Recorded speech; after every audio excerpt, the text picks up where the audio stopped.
Ilang linggo na raw wala sa kanilang farm sa Bamban, Tarlac si suspended Mayor Alice Go. Base yan sa nakuhang impormasyon ng Office of the Senate Sergeant at Arms o OSAA mula sa katulong sa farm ni Go.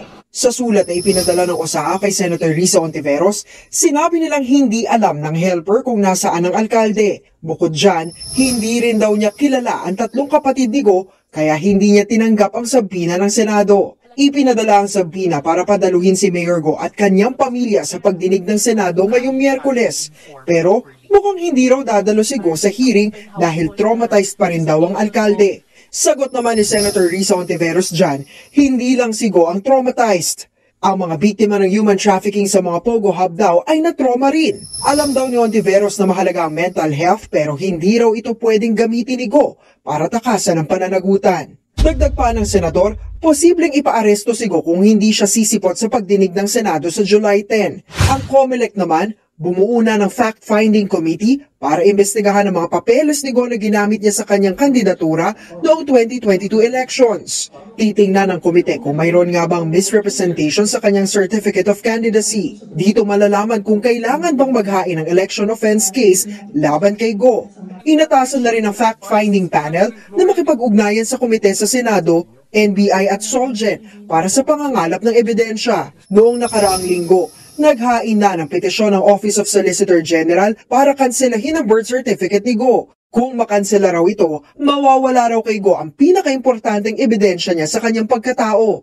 Kahapon, Sir Ted, kausap ko siya kahapon ng umaga. Well, siyempre ako, as much as possible, hinihikayat ko nga sa humarap sa husgado. Although, ang problema kasi masyado siyang traumatized sa mga nangyari sa kanya nung previous Senate hearing Yung mga pagsigaw sa kanya, tsaka yung parang pagpapahiya sa kanya. So, parang physically, emotionally draining sa kanya, lalo na yung mga ang daming bashers niya. So, hindi ko rin siya masisi kung bakit nag-aalangan siya mag-attend sa Senate hearing. Nasaan siya? Nag-usap kami sa phone. Pero in-assure niya ako nasa Pilipinas pa siya Okay. Although hindi ko tinanong kung saan siya kasi ayaw ko rin naman dahil may mga security threats sa kanya.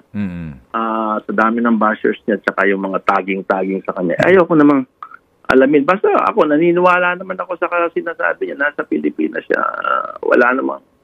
Although, inaalam ko talaga kung nasang ibang bansa man siya o hindi. Hindi daw, nandito raw siya sa Pilipinas. Naninindigan kayo na ang inyong kliyente ay nasa bansa pa rin?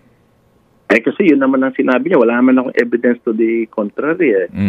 Yung sincerity naman niya, nasa essence ko naman. Ngayon, dito po sa binabanggit ng inyong kliyente na si Mayor Alice na hindi sisipot, anong balak niyo ng inyong law office? Paano po ninyo sasagutin ito pong subpinang ito?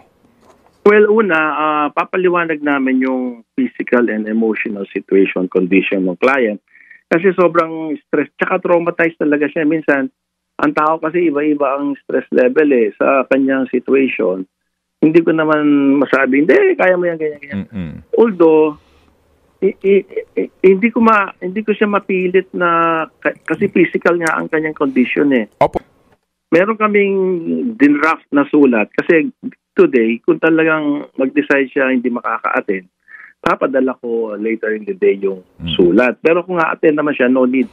Ako naman personally, hindi rin ako makaka-attend sa kanya bukas kasi may congressional hearing naman ako na may prior setting naman ito sa House of Representatives. Nagkakasabay-sabay kasi itong mga hearing na ito, hindi ko maintindihan. Walang medical practitioner na willing mag-execute ng medical certificate. Ay, well, we understand siguro. Yun nila may doon sa mga Senate investigation. Baka sigurado naman papatawag yon.